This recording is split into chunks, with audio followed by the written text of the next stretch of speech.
Between Us couch show. Ba-ba-ba-bow. Wow, wow. Whoop, whoop, whoop, whoop. Dum, dum.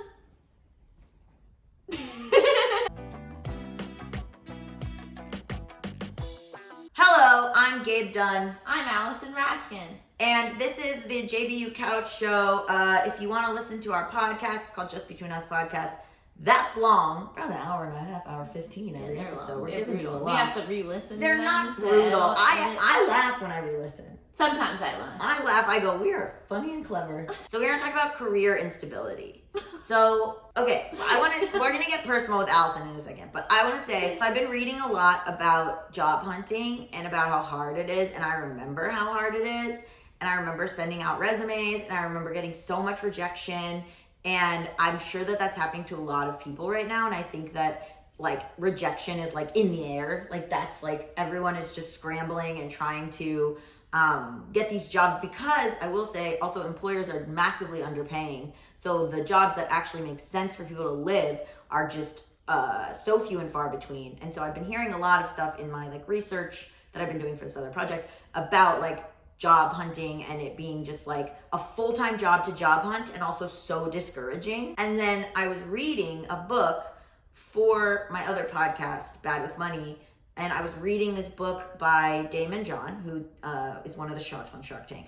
And I almost went, that's not what a shark does. No. Okay. In it, he was talking about how people that hear yes all their lives are so like taken aback and like they'll like quit from hearing a no, versus like people who are used to hearing no a lot will just keep going after they hear no. That it's like a muscle that you're exercising to like get these rejections in order to like when you do get the yes, you realize how important that is. And I was thinking about my own career when I was reading that, and I was like, the fact, I say this all the time, that like our line of work is wild in that every day we hear 2 or 3 no's that are, to anyone living a normal life, would be a devastating death of their dream.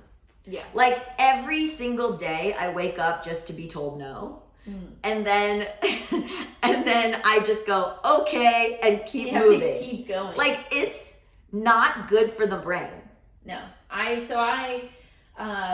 was having a really lovely day after like months of lots of stress.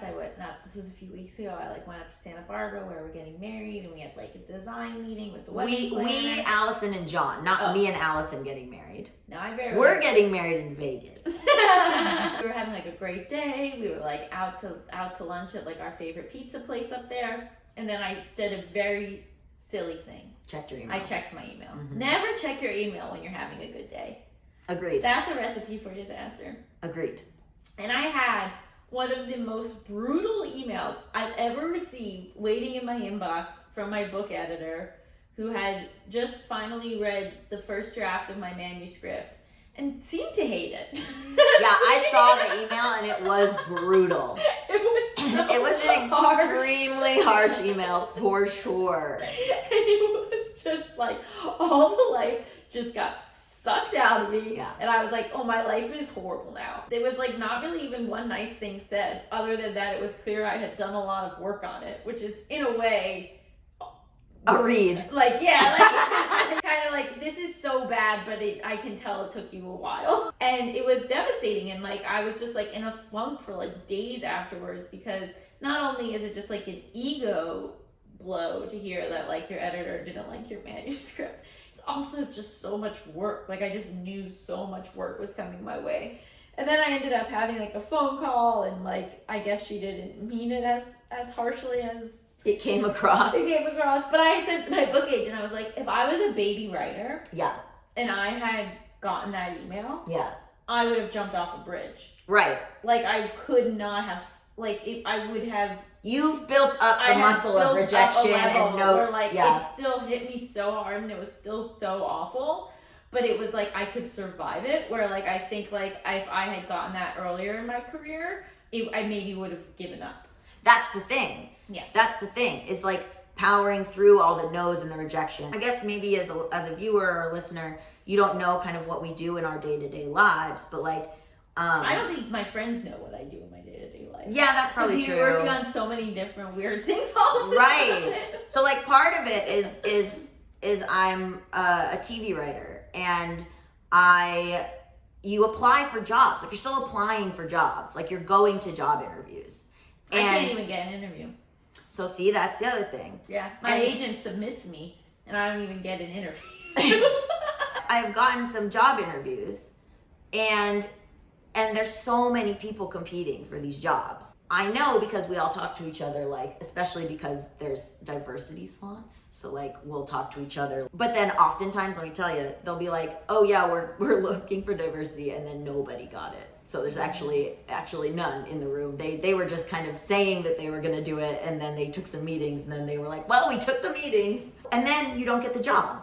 And there was one in particular that I got an email that was like really positive, and it seemed like it was a yes. And my agents were like, they'll be in touch next week with like further information or whatever. And multiple friends of mine read the email and said, oh, you got it. Like you got the job.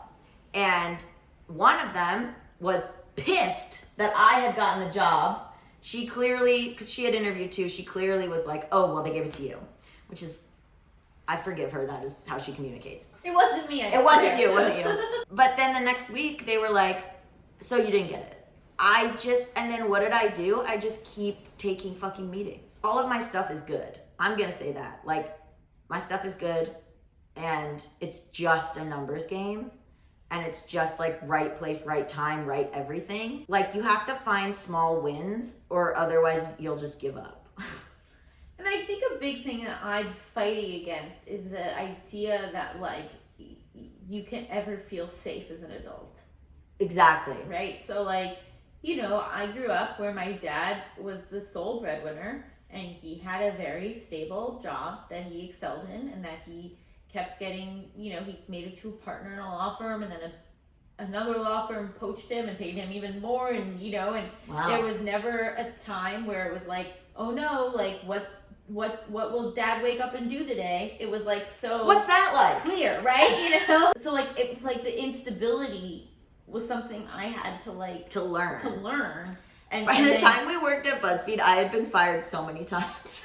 But right, like but then it's like not that that's good, and it's still so stressful, but it normalizes that like you don't just have one job your whole life.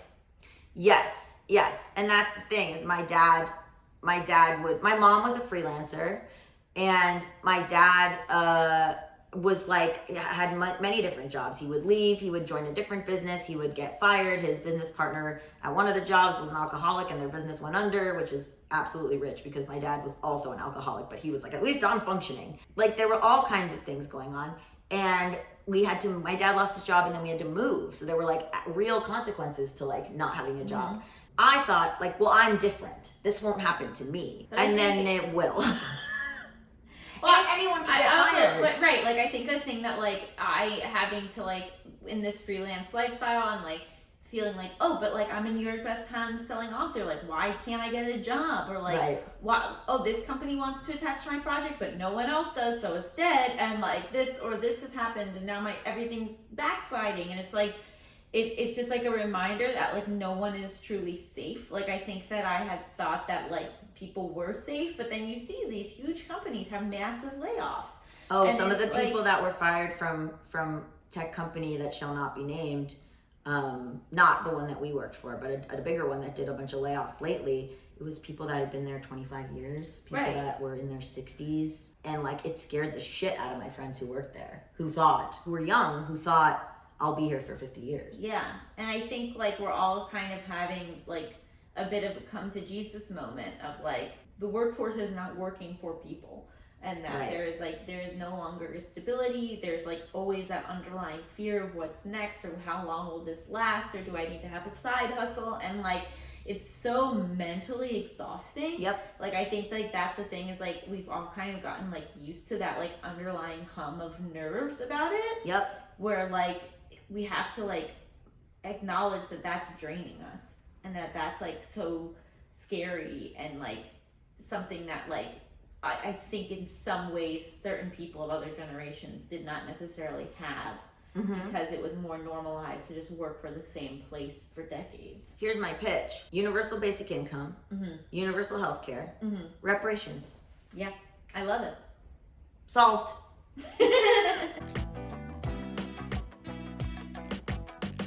Grandma shark do do do do do do. Grandma.